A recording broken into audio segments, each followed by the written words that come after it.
you guys for coming out. We'll be back with the squad after the movie. There's like Orson Welles and the Third Man kind of stepping out of the shadows. Wow, that's huge. There's like Robert Shaw and Jaws with the scratch on the chalkboard, and then there's Rudy lighting the cigarette off of his shoe, skidding the bike. So can you talk maybe about that scene?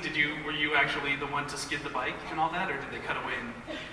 I'm not sure, but I think that was one of the first scenes shot in the film. Like, that was like day one.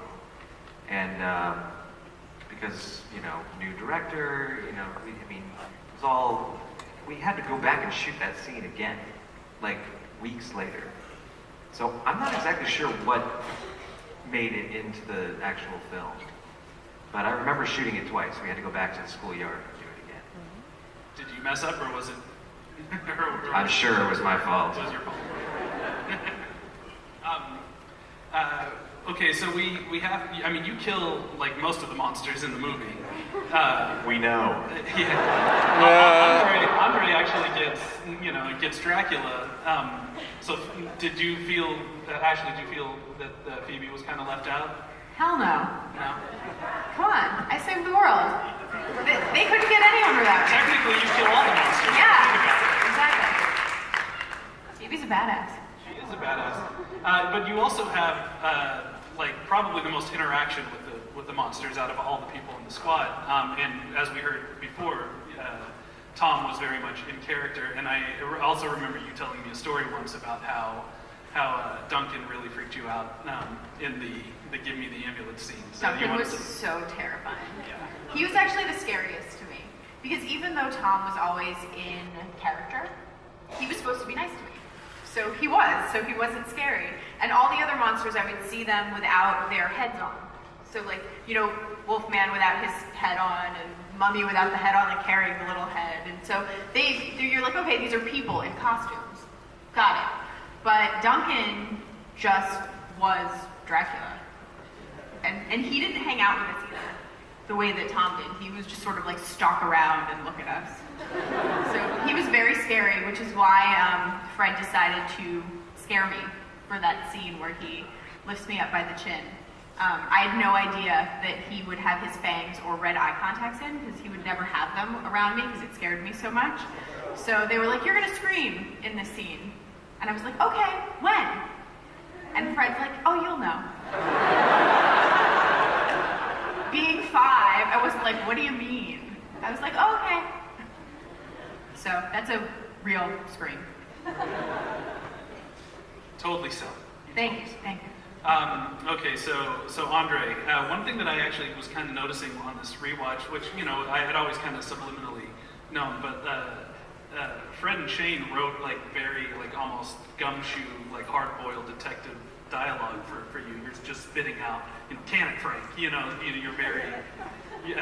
very straight with that. Is there was that difficult for a kid to be directed in that and to be told you can't just act? Everybody else is kind of acting like kids, but you're almost kind of like a film noir character.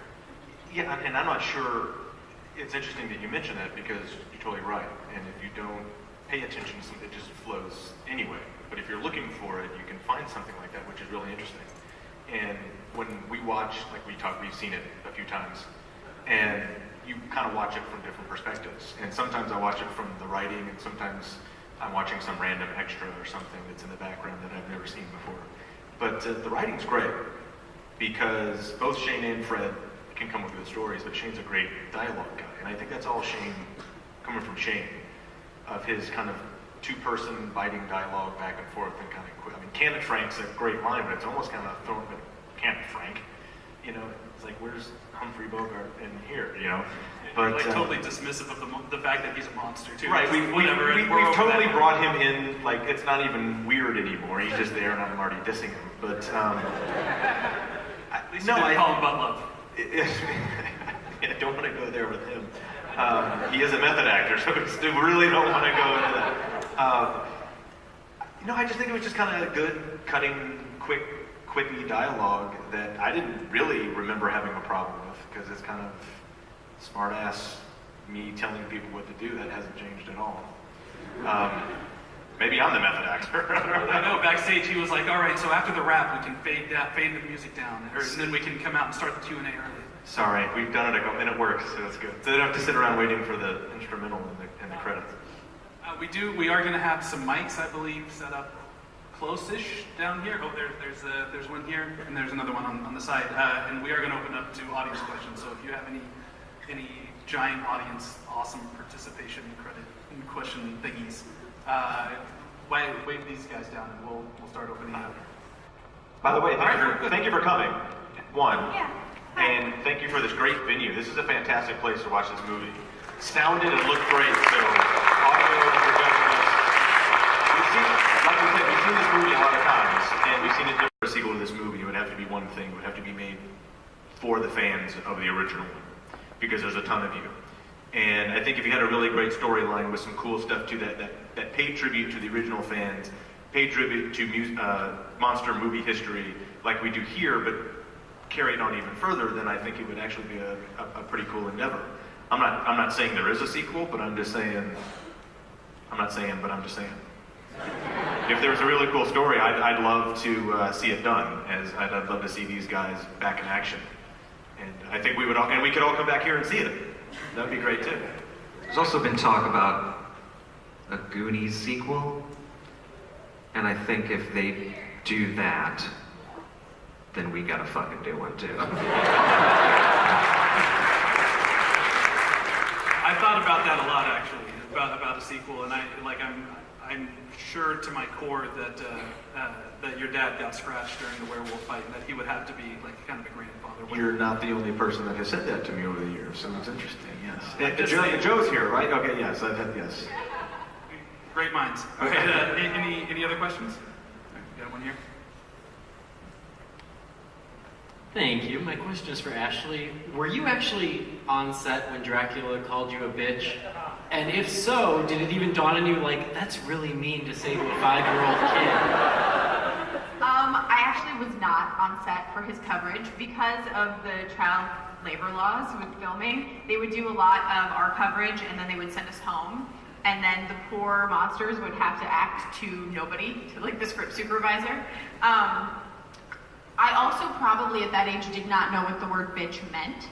So had he said that, I don't think it would have struck me as being weird. I would have been like, oh, what does that mean? Great, thank you. I do want to bring up Brent, since he's not here and wasn't around to see the resurgence. And can you guys talk a little bit about what it was like? Where did he fit in? And Robbie and I are similar age, I think. And then Brent was like 2 years younger than us. He was like 12 or just turned 12 or something. So he was rather young anyway, and he hadn't worked that much either. And so he was very young, and he was very green and fresh on sets. But he was a sweet kid. But it was one of those things where you automatically get a group of kids together, and they either gel or bond, or Kids are assholes. Kids are assholes. Yeah, and you find out where those roles are, and he was a little kind of shy at the beginning, but it warmed up, and it's great because he was unsure about a lot of things, and just remembering some interactions. But I think he's great, and unfortunately he passed away in like '95, I believe, from complications from pneumonia, I believe it was. He was ill and went to the hospital and didn't leave, which is unfortunate by itself. But I think if Brent was around as Horace for the resurgence since '06, when this all kind of relit, he would just be awesome, and the fans would love to see him because he's Horace. It would be awesome. So we try to bring him a little bit of spirit of Horace with us wherever we go, and give a shout out to fat kids out there somewhere watching. I'm sure he's seen all the screenings and loves the fan love. Kids everywhere, to all the little fat kids. That's all the little Horaces. And This all the little fat kids. kid totally It's felt good. super in the club when he gets a hero moment. I don't think I've ever watched the movie with an audience where people, at least somebody in the audience, doesn't start clapping when my name is Horace. That's great. There's at least a half a dozen great points where different audiences love, and that's always one of them because it's a great spot. So Sorry to bring everything down. All right, anybody got a happy question? All right, we got one right in the middle. That looks like a happy hand going down. Hey, you guys, it's probably better that I ask you so you can all answer, because it got kind of crowded upstairs. But I'd like to hear from each of you, what goes through your mind? What do you feel when you sort of see your childhood self sort of preserved up there, 40 feet high, which is, for everybody to see? What goes through your mind now all these years later? Because this is something that most people, don't really have a record of. It's really interesting. It's sort of like watching an old home movie in a weird way. As strange as that sounds, a really big budget home movie. And then also every once in a while I get really impressed with myself. I'm like, wow, because now I'm an adult and I can look at like little kids objectively. At the time it didn't seem like anything. I look back and I'm like, wow, I was really young. That's pretty cool. So I always enjoy it. I hadn't seen the film in a really long time until the screening in Austin. And I was living in San Francisco, and I was in bands, and I kind of like left it all behind in a weird way. And I think the first time I came on the screen, I was like, who the fuck is that guy? It's like, and then just like floods of memories just came pouring in, and I like I said, I basically had just kind of like left it, in the past, and all these emotions like stirred up, and I started remembering a lot of, bits and pieces of that time, and it was super emotional for me. But as time went on, and I get to go to these screenings or these conventions, it's heartwarming to see you guys come out and like still give this film love. I mean, it was something that we all kind of just said, okay, guess that happened, bye. And we had no idea that throughout the years, watching it on VHS and Laserdisc, and we didn't really know all that was going on until we did the screening. So it's been pretty special. I told you people liked the movie. I had no idea, man. I know, we were all like, I really? thought 5 Come people on, were going to be at Eric. that screening. Bit more and more, and actually the home movie thing's interesting too. If you were a kid and worked a lot, like we kind of did, you see yourself on camera or recordings of episodics or other television shows. Ryan's done other long-running stuff, and Ashley's done film and TV, and I did quite a bit of work as a younger person. But this is probably by far the coolest and largest thing that's still around. No one really comes up to me and goes, oh my God, Andre Gower, you're on an episode of the A-Team. That was awesome. Actually, I take that back. Some people do. But this means, and to more succinctly answer your question, what makes this really kind of cool is the fact that we're here decades later after this was originally made, and there's a ton of people out there that really still love this movie, and it holds. There's how many people are wearing a Stephen King rule shirt right now? That's pretty bitchin'. And that means something. And somebody asked similar same question, what it means, and do you get tired of doing it? We talk about, we talk about the same thing, we get asked the same questions, but not really, because each audience is different. Some people are repeats, but when you go all over the country and all over the place, it's a different crowd, it's a different vibe, it's a different energy, but the foundation of it's all there. They all love this movie. And either they relate to characters for some reason, or relate to more characters, that they love the way it looks, they love monster movies, they love it both. So you can't really get tired of that, because it really is a unique experience whenever you get to hang out and meet people that really, really care about something. And this has it for some reason. So as long as people want to go and still watch it and ask me questions, I don't mind talking about it. But it's still very cool to to see it. And it's interesting to have more of the, everybody comes up and says, thank you guys for making my all-time favorite movie. You don't understand. We get that all the time. And Eric, I was just with Eric and Austin and spent basically 6 days, filmmakers and fans, everything, talking about the same thing. And I was like, it wasn't just me. There was a lot of really good people that made this movie. And most people just relate to the cast. But this is actually a great night because we have some of the people that made that happen with us today. And if you watch it from that lens, there's some really good shit out there. And these guys are really, really good. And writing, good background story, good technical people in their departments making things look really efficient. Look, we're kids. We show up as actually for very minimum hours on the set. Guys like Bradford May and Tom Woodruff in the suit for 50, we can't be there more than 9 hours a day, total, including 3 hours of school. So you have to shoot all of our kids' stuff very, very quickly and get out. These guys have to sit around and create all that long hours, months and months in a row. And we show up, we're like, oh, this is our scene today. We go our lines. You stand there, read the line this way, and then we'll go do other stuff. We really had the easy part. But we're the face of it, and so I guess we'll carry that banner. But there's a lot of really good people that made this movie. That's why it lasts.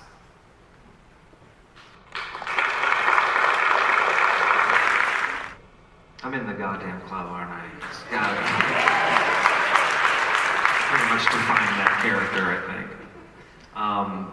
The story with Band-Aid Breath is that it was a throwaway, like when we shot it. I just kind of said, see you later, Band-Aid Breath. And then when we did, we had to go back and like do some, pickups on just, voiceover.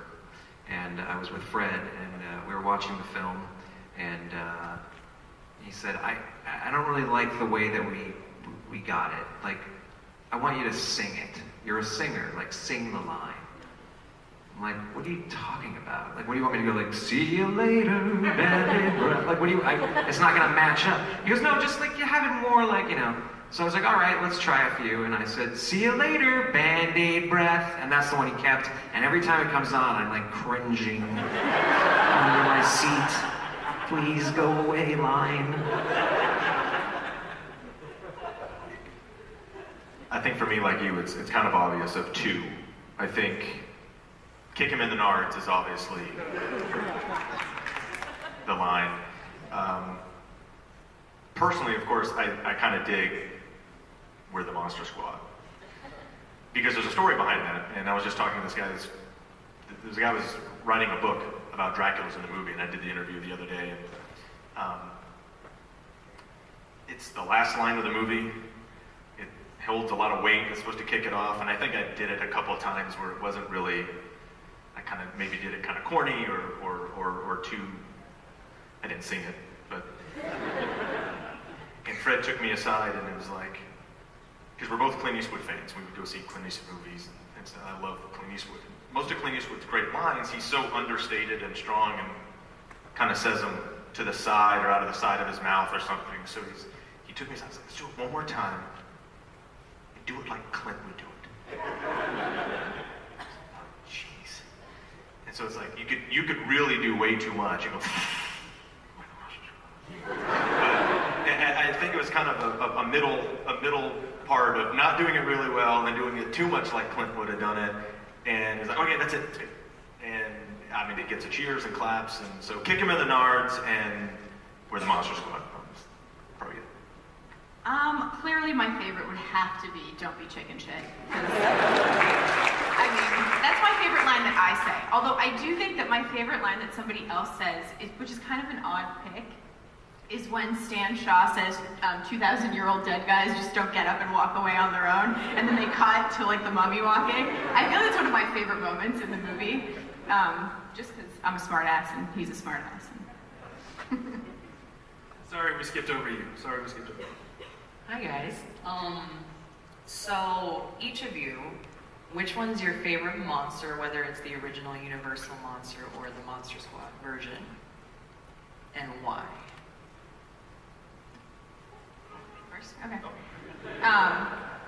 I like Frankenstein, obviously. But the reason I like Frankenstein is because Frankenstein's really misunderstood.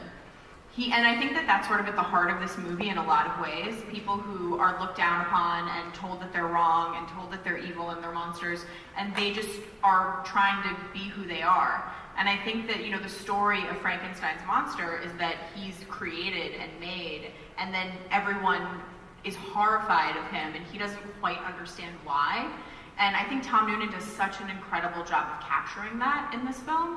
And so, to me, it always read as he's so sympathetic and so honest. And it actually feels so real, which is odd, considering that it's definitely not real. But I was identified with that. I mean, Duncan was amazing. Great Dracula. Gary Oldman, like, genius, but way over the fucking top. Crazy, like over the top. I have a good impression if you want to see it later. But no one's gonna beat Bela. I mean, it's just, you know, Bela Lugosi is the man. That's it. You know, he's Dracula. For me. I think it's easy because Creature from the Black Lagoon is always a really cool looking monster slash creature for me. And I got to do a movie with him, kind of. And I think our creature, our Gill Man, was pretty bitch. I mean, that thing looked really good. And just, you know, one of my favorite parts of the movie is Gill, when Tom's here, he did it when he's crushing the guy. He's got both his swamp claws around his head and just like mushing him. It's one of my favorite parts of the movie. I'm just like, oh my god, that's so cool looking. And, you know, and the suit was just, like, if you had seen the suit in real life, you know, a lot of movie stuff is, they make it and it looks good on camera. This thing you could have, like, it's so detailed and so awesome.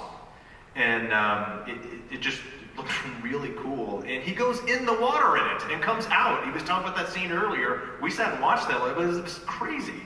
And so Creature from the Black Lagoon, the original, just was a cool, really original, you know, swamp creep. And then our creature slash Gill Man is my favorite in this movie. But I think everything looks pretty good. We have a pretty cool mummy. We've got a really good looking Frankenstein, obviously. And Duncan is a great portrayal of Dracula. Top single digits, easy. And our Wolfman, when even the transformation and the whole suit, you know, it's like a football helmet, you know, the guys, you know, but the wires and everything, this is all practical, and it just looks, these guys are awesome, and it looks good. But for me, Creature, to answer your question. Has anyone seen that film in 3D? Creature from the Black Lagoon? Because I don't know if it was the first 3D film. Does anybody know that? It's the first 3D film. It's still, you know, I've seen it in a revival theater here in LA, and if you get a chance to see it in 3D, it's pretty awesome.